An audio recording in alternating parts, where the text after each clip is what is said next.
Punch. Welcome back. This is still Signature TV. Of course, you can join this conversation by using any of our social media platforms. We're live on YouTube and we are live on Facebook. We want to hear what you have to say as we begin the review of today's headlines. And of course, one of the reviews that caught my attention is the 2027 presidency. Of course, we all know that when it comes to, governorship or being the president in Nigeria, it takes 4 years to be in the seat. A lot of people believe that the first 2 years is for them to do whatever it is they want to do, just to work. Some believe that the first 2 years also is to pay off the people that had helped them get there. All of this, of course, are just a school of thought.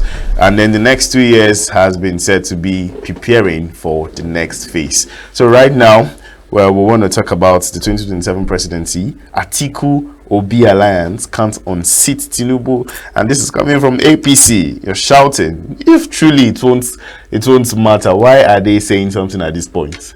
Anyways, I think this is a political strategy. Every party wouldn't want, any party wouldn't want another party to overturn them. So it is just simple. You joining alliance to, form a very strong board that is going to either affect our own party. So we're going to make sure and do everything to make sure that your party or your alliance doesn't work.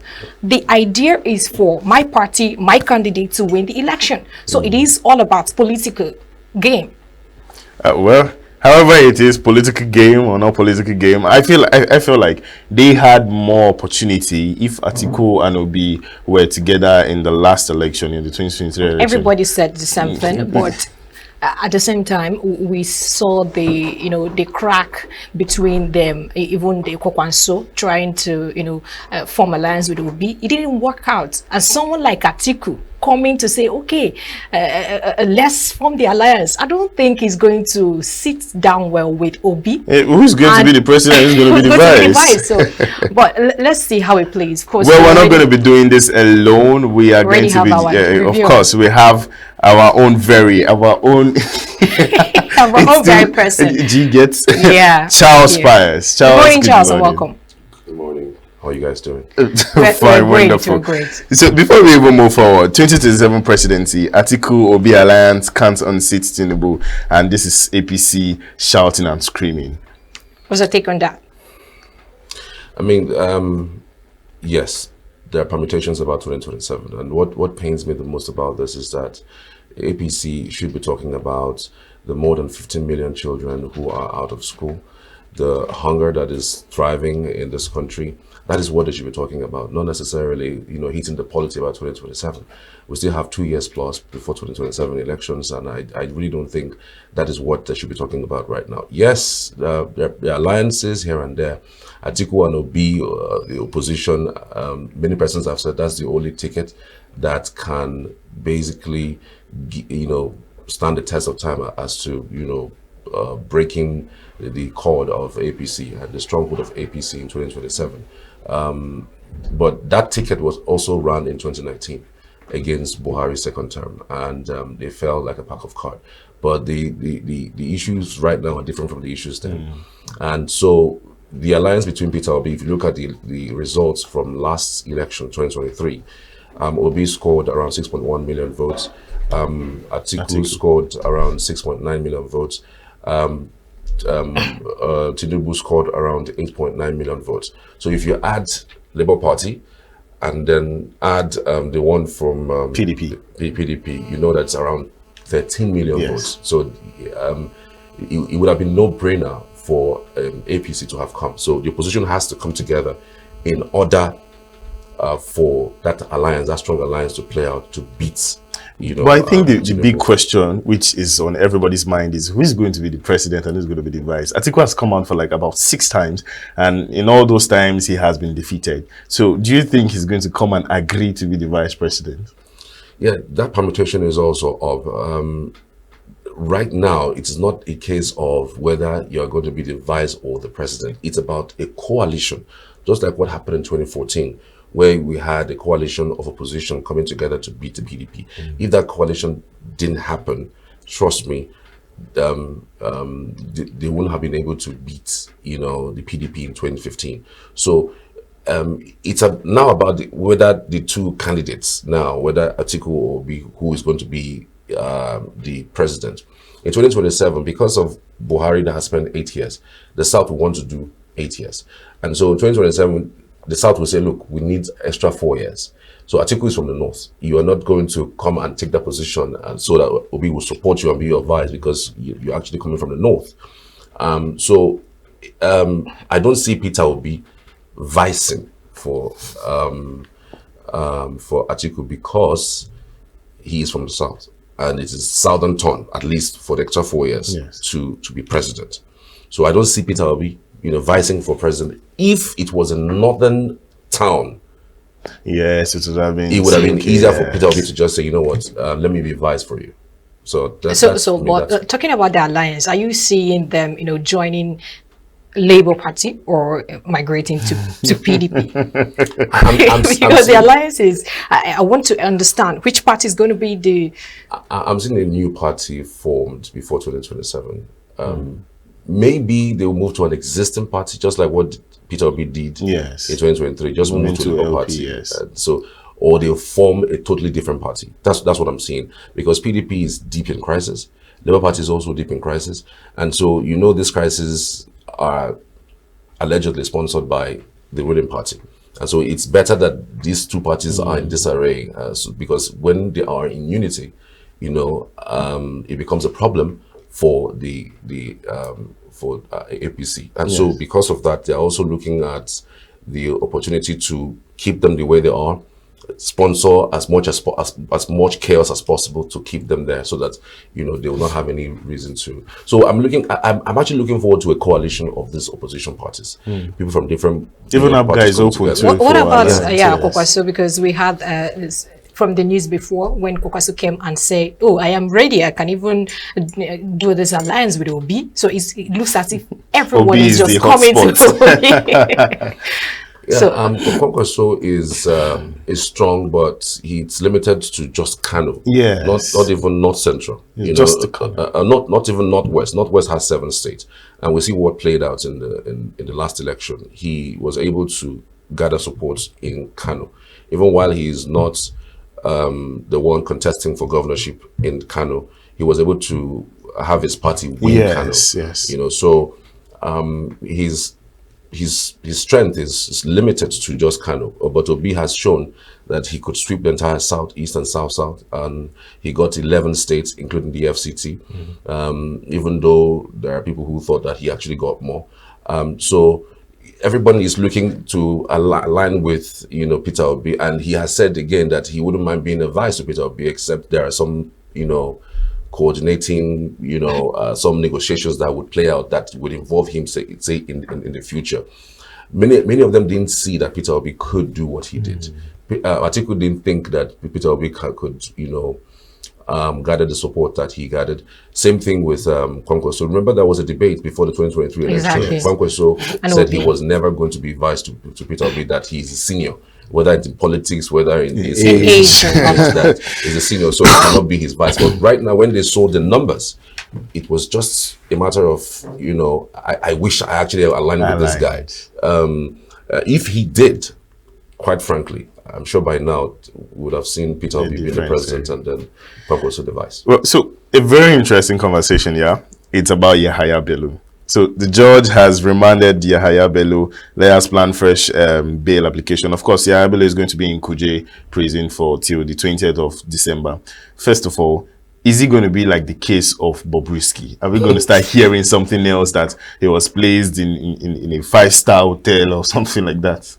I really don't think that Yahaya Bello will remain in prison. I mean, it's just for optics. Oh, well, he has been sent back to prison, and I don't personally think with what has played out.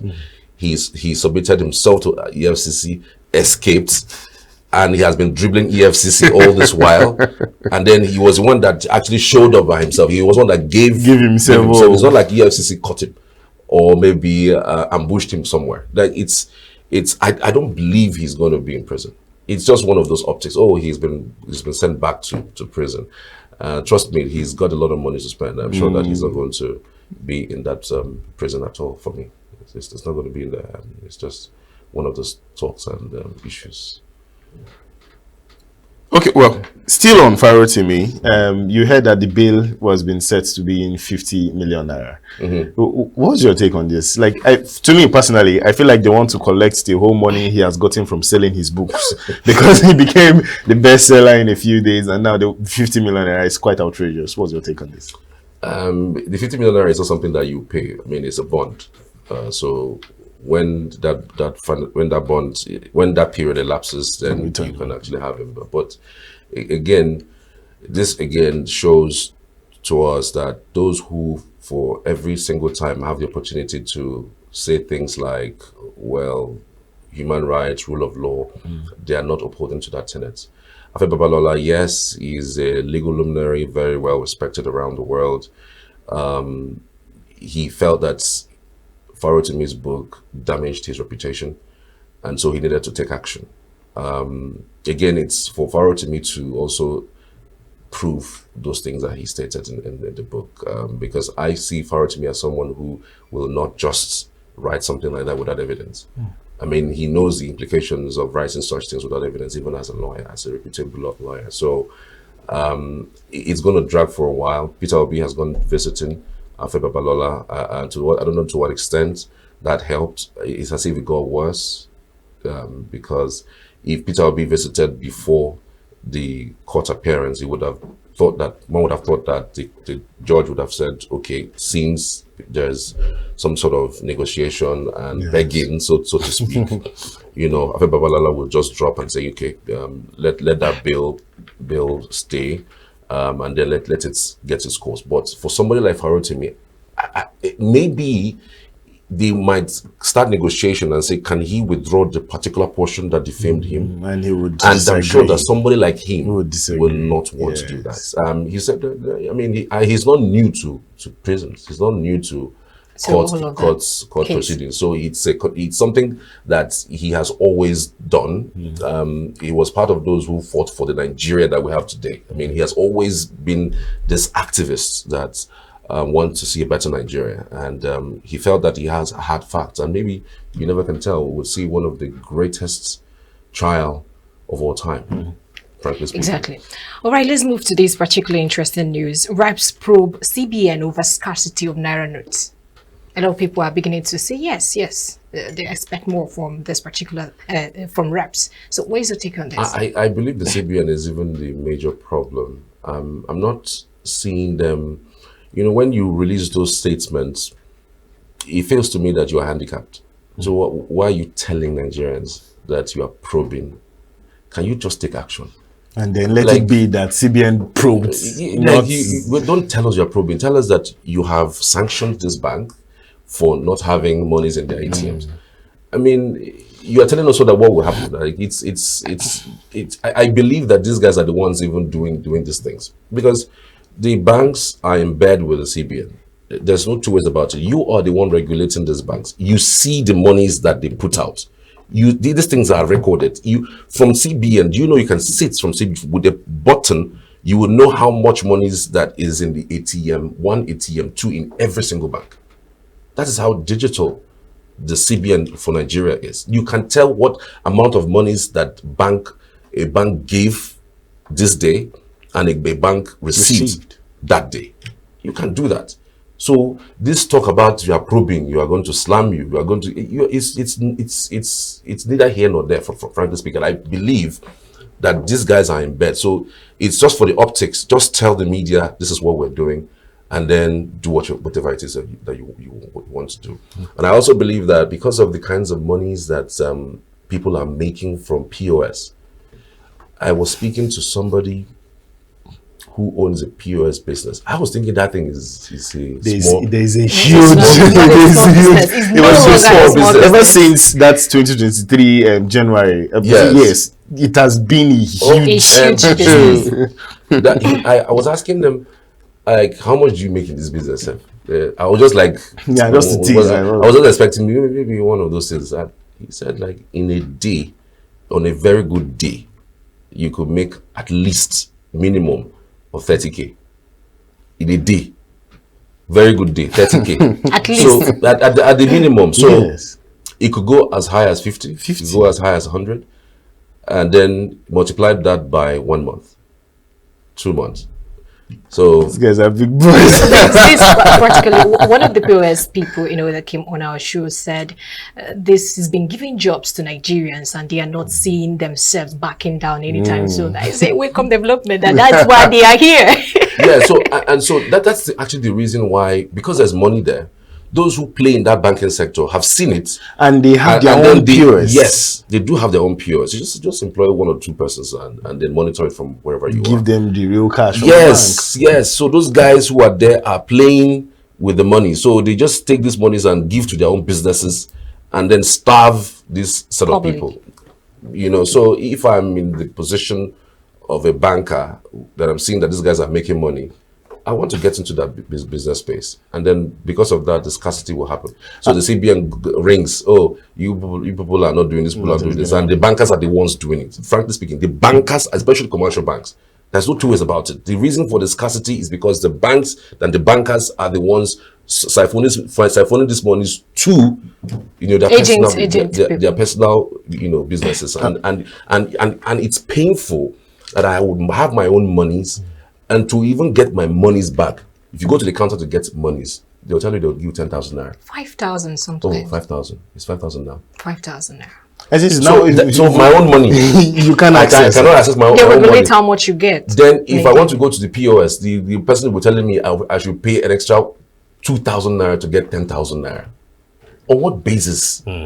So it's a whole lot of corruption there, and the CBN, I'm holding them culpable. I'm holding them to account for all of these things that have happened. They are culpable to this. So they shouldn't deceive Nigerians by just mentioning that they are sanctioning or they are probing. No, it was actually the reps that are probing CBN. Okay. Yes. for the cash scarcity. Fantastic. Do you think that will do anything? And that was because the CBN released a statement the other day. Yes, that they are going to do about the bank. They've said it for like months. That they are going to sanction all banks that are not releasing money from their ATMs. And nothing's happening. Go to the ATM today and check if there's money. Do a video. I'm challenging Nigerians. Go to any ATM you have, do a video, and slot in your card. If monies don't come out, get that video and share it on social media and tag CBN, tag House of Rep members, tag this station, and tag me too. Let's even take it up, because again, it's becoming really, really, really, really, really bad and unacceptable. Well, Charles Pius, this has been an interesting conversation. Thank you very much for coming in this morning. Thank you for your time this morning. Thank you so much. I like how passionate you were, actually, especially in this. Well, that's the much we can take on the newspaper headlines and review. When we come back, we have much more lined up for you. See you after this.